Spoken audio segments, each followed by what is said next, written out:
Ceramic objects have been made by nearly every culture around the world, dating back over thousands of years. Many ceramic vessels were made for storage, but have also been used to express spiritual beliefs and record cultural practices. Archaeological digs have uncovered amazing ceramic artifacts that help us understand the lives of past civilizations.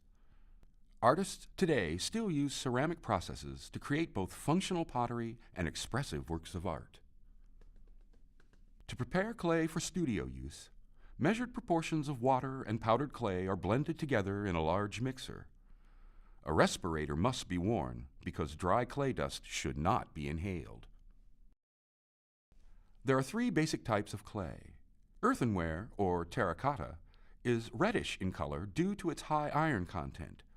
Stoneware is typically gray or brown, and porcelain clay is white or off-white, depending on its level of purity. Before creating a vessel or ceramic artwork, the clay must be kneaded to create an even texture and to remove any trapped air bubbles. This process, called wedging, makes the clay easier to work with. There are 4 common techniques used to create ceramic objects. Pinching involves starting with a solid ball of clay and squeezing or pinching it until you achieve the desired shape. Coiling is a hand-building method. Small coils of clay are rolled out and then layered, fused together, and smoothed. This technique is often used to build circular or organic-shaped objects. Another hand-building method involves the use of slabs of clay. The clay is rolled out like pie dough and cut into shapes. The slabs are allowed to dry slightly before proceeding, as the clay needs to be leather hard. The shapes are assembled into square, angular, or geometric objects using a technique called scoring and slipping. The surfaces that are to be joined together are scored with a fork or needle tool. Liquid clay, called slip, is smeared on both sides, and then the surfaces are scored again. When the 2 pieces are assembled, the slip acts as an adhesive. The third technique, called slip casting, involves pouring slip into plaster molds that soak up the water in the clay. This method is used to mass-produce plates, cups, bowls, and figurines. The final technique is called throwing and requires the use of a potter's wheel. A kick wheel allows direct control over the speed, but requires human effort. An electric wheel has predetermined speed settings and is much lighter than a kick wheel. To throw a pot, an artist begins by throwing a ball of clay in the exact center of the wheel. After the wheel begins to spin, the potter must brace himself and use the strength of his body to center the clay on the wheel. The clay is then opened using one hand to drill down into the center while the other steadies the clay body. Pulling up the body of the clay forms a cylinder. Shaping is the last step and gives the pot its final form. Using a wire tool and a splash of water, the piece is removed from the potter's wheel and allowed to slowly dry using plastic sheeting or a drying cabinet. During the drying process, the pot will become leather hard, and the base can be trimmed to form a foot using a ribbon tool. It takes many hours of practice to become proficient at using the potter's wheel, but the results are well worth the effort. Regardless of which technique is used, decorative elements can be added by carving into the clay or using stamps to leave an impression. Colored slips can be applied to the unfired clay, referred to as greenware, and a scratching technique known as sgraffito can also be used to decorate the surface. When the water has completely evaporated from the greenware, it goes into the kiln for the bisque firing. This is when the physical structure of the object is transformed from clay to a permanent material called ceramic.